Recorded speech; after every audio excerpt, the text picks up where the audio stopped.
اسرائیل کی فوج اور نتن یاہو کو اس وقت بہت زیادہ پریشانی کا سامنا ہے اور ان کو یہ فکر لاحق ہو گئی ہے کہ کسی بھی طرح وہ کوئی ایک بڑی کامیابی سمیٹیں، کوئی ایک بریک تھرو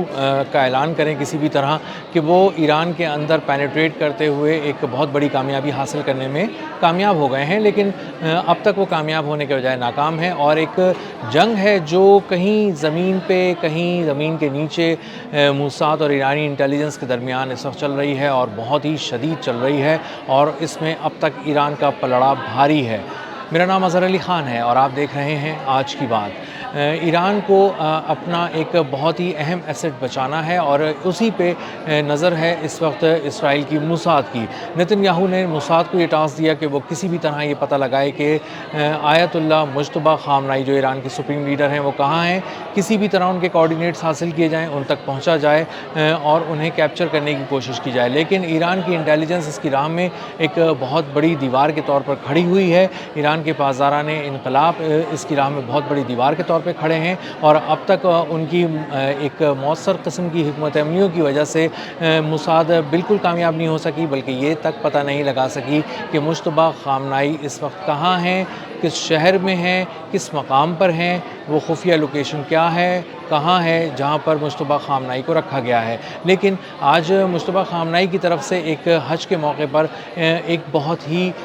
بڑا پیغام دیا گیا ہے اور وہ پیغام ایرانی قوم کے لیے بھی ہے، مسلمانوں کے لیے بھی ہے اور اس میں بہت ہی صاف الفاظ میں ڈونلڈ ٹرمپ کو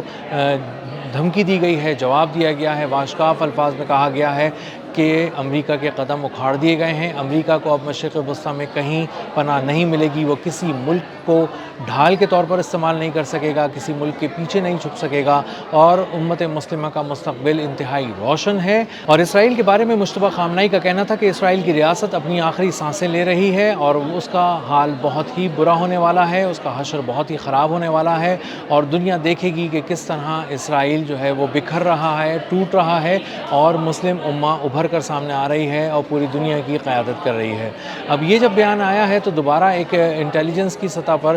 موساد میں ایک پھر کھلبلی مچ گئی ہے۔ ان کا یہ کہنا ہے کہ یہ بیان مجتبیٰ خامنائی نے کس طرح دیا، کیسے دیا، کہاں سے پہنچایا گیا، کن لوگوں نے جاری کیا، اب اس کی کھوج لگانا شروع کر رہے ہیں تاکہ ریورس انجینئرنگ کے ذریعے وہ اس بیان سے شروع کریں اور پیچھے کی طرف جا کے دیکھیں کہ مجتبیٰ خامنائی کہاں موجود تھے جہاں سے انہوں نے یہ بیان دیا اور یہ بیان کہاں سے منظر عام پر آیا۔ لیکن ایرانی انٹیلیجنس اور ایرانی پاسداران انقلاب نے ایک ایسا جال بچھایا ہوا ہے جس جال میں کوئی بھی قدم رکھے گا اور مجتبیٰ خامنائی کی طرف بڑھنے لگے گا تو پہلے قدم پہ ہی پھنس جائے گا اور اس کو آگے کوئی سرا نہیں ملے گا۔ موساد نے بہت کوشش کی ہے کہ کسی گھر کے بھیدی کو تلاش کیا جائے، اندر کا کوئی بندہ ڈھونڈا جائے جو یہ بتا سکے کہ کہاں ہیں اس وقت مجتبیٰ خامنائی اور کہاں سے وہ اس وقت ایرانی قیادت کو لیڈ کر رہے ہیں، کہاں سے وہ اپنے پیغامات بھیج رہے ہیں، لیکن اب تک وہ اس میں مکمل طور پر ناکام رہے ہیں۔ جو مختلف قسم کی رپورٹس آئی ہیں، جو انٹرنیشنل میڈیا نے اس کو رپورٹ کیا ہے، وہ بتایا ہے کہ مجتبیٰ خامنائی ایک بہت ہی سیکرٹ لوکیشن پہ ہیں، خفیہ مقام پر ہیں۔ یہ ایک بنکر ہے جہاں پر کسی قسم کی بھی کوئی الیکٹرانک ڈیوائسز نہیں ہیں، کوئی گیجٹس وہاں پر نہیں ہیں اور وہ صرف اسی لیے وہاں پر کوئی گیجٹس یا کوئی کسی قسم کی ٹیکنالوجی نہیں رکھی گئی ہے تاکہ مجتبیٰ خامنائی کی حفاظت کو یقینی بنایا جائے اور کسی طرح کا بھی ان کے قریب کوئی دھماکہ نہ کر دیا جائے یا کسی طرح سے بھی کسی چیز کو ہیک کر کے یہ ان کی آواز نہ سن لی جائے، ان کی تصویر نہ دیکھ لی جائے اور یہ نہ معلوم کر لیا جائے کہ وہ اس وقت کس قسم کے مقام پر ہیں، اس مقام کی ساخت کیا ہے، وہاں پر لوگ کون سے ہیں، ان کے قریبی کون سے لوگ ہیں اور وہ ان کی تعداد کتنی ہے اور وہ کس طرح کے مقام پر ان کو رکھا گیا ہے۔ اب اس سب سے بچنے کے لیے نہ وہاں پر موبائل فون ہے، نہ وہاں پر کوئی ٹی وی ہے، نہ وہاں پر کوئی گیجٹ ہے، کوئی الیکٹرانک ڈیوائس ان کے قریب نہیں ہے، بلکہ دور دور تک ان سے کوئی کسی قسم کا گیجٹ اور الیکٹرانک ڈیوائس نہیں رکھی گئی ہے تاکہ اس بات کو یقینی بنایا جا سکے کہ مجتبیٰ خامنائی محفوظ رہ سکیں۔ اب جو نظام ہے پیغامات کی ترسیل کا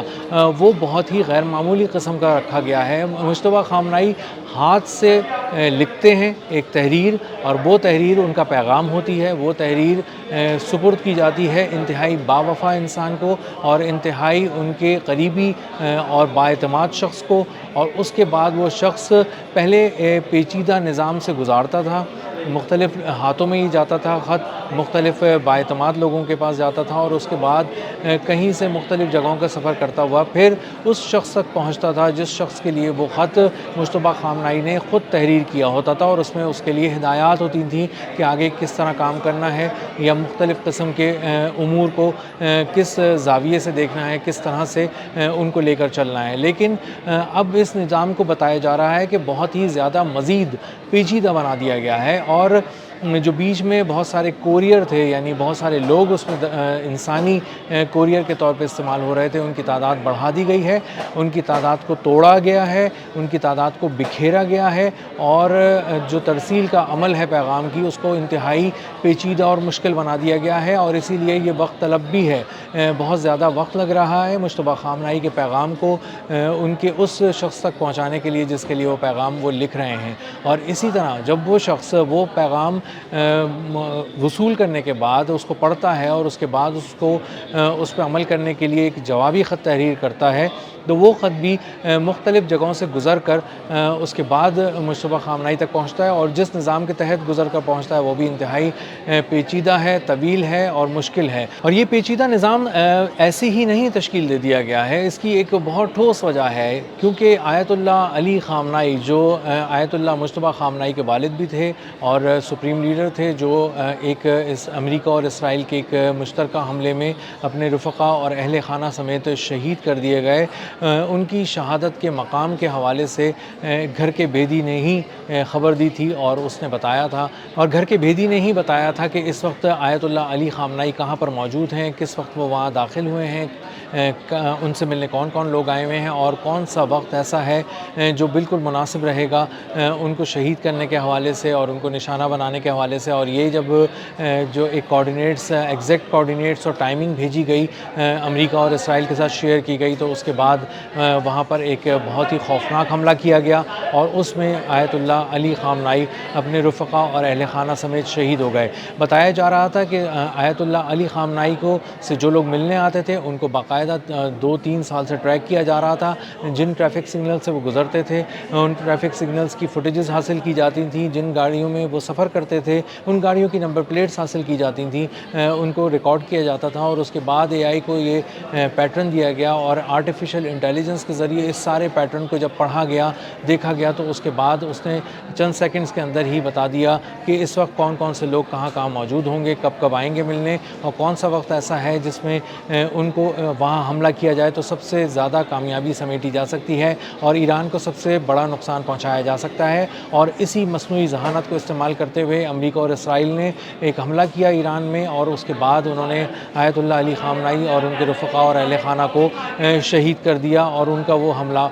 بظاہر کامیاب رہا، اور انہوں نے اپنی جو ایک رجیم چینج کی کوشش کر رہے تھے اس میں وہ کسی حد تک بظاہر کامیاب ہوئے۔ اور اس کے بعد اسی طرح جب صورتحال اب دیکھی جا رہی ہے، اسی تناظر میں آیت اللہ مجتبیٰ خامنہئی کے جو قریبی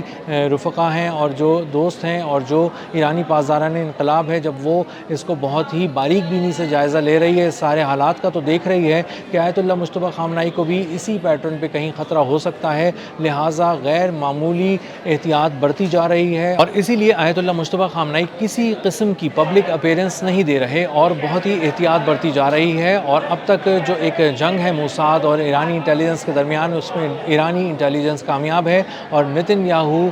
سر پیٹنے کے باوجود، اپنا پورا زور لگانے کے باوجود، تمام طرح کے وسائل استعمال کرنے کے باوجود مجتبیٰ خامنہئی تک پہنچنا تو دور، ان کا کھوج لگانے میں بھی مکمل طور پر ناکام ہے۔ اب تک کے لیے اتنا ہی، ملتے ہیں اگلے ولاگ میں کسی نئی خبر، نئے تجزیے اور نئے زاویے کے ساتھ۔ اللہ حافظ۔